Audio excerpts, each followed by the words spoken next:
it's hard to think about it feeling particularly dangerous now, because it's felt dangerous for years. And I think particularly for people living in the region, living in Lebanon, living in Palestine, living in Iran.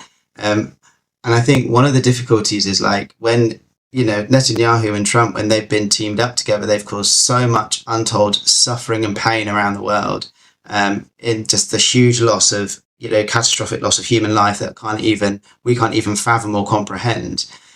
And I find it's one of those strange things when we talk about how it actually affects us here, by usually through trade and through oil, that we really start to think about, like you said, they talk about our national interest and our security. But sometimes I think I find it weird that protecting civilians and the loss of life of children isn't in our national interest, because we're all human beings. Surely that's in all our interests. And I think what you see with Trump, I mean, you've got two men, like you said, two men who are trying to escape their own crimes. They're both, guilty of war crimes. Donald Trump is also fleeing his sexual crimes as well. And that ever-increasing violence keeps them safer. As there's more chaos and more violence and more war, then somebody needs protecting, like, oh, we need to keep our country safe. And it's like, well, yes, but you're also the ones going out there bombing everyone that is creating the war that you're now saying you need to keep yourself safe from.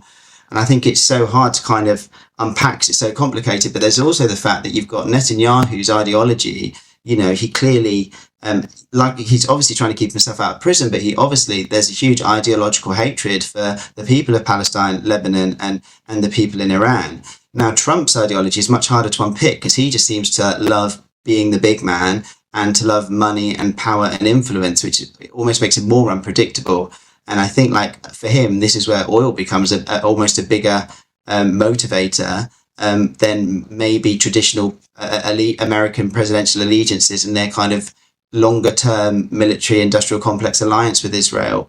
So I think it is dangerous. I think it's dangerous for not just those directly involved for whom it's been dangerous for a long time. I think it's dangerous for a world where we are so heavily reliant on the movement of goods, and we're so heavily reliant on oil. The news on a daily basis talks about the movement of people as if it's this awful thing, not forgetting that actually the movement of people is made worse by people like Trump and Netanyahu, who destroy whole towns, villages, and people's homes.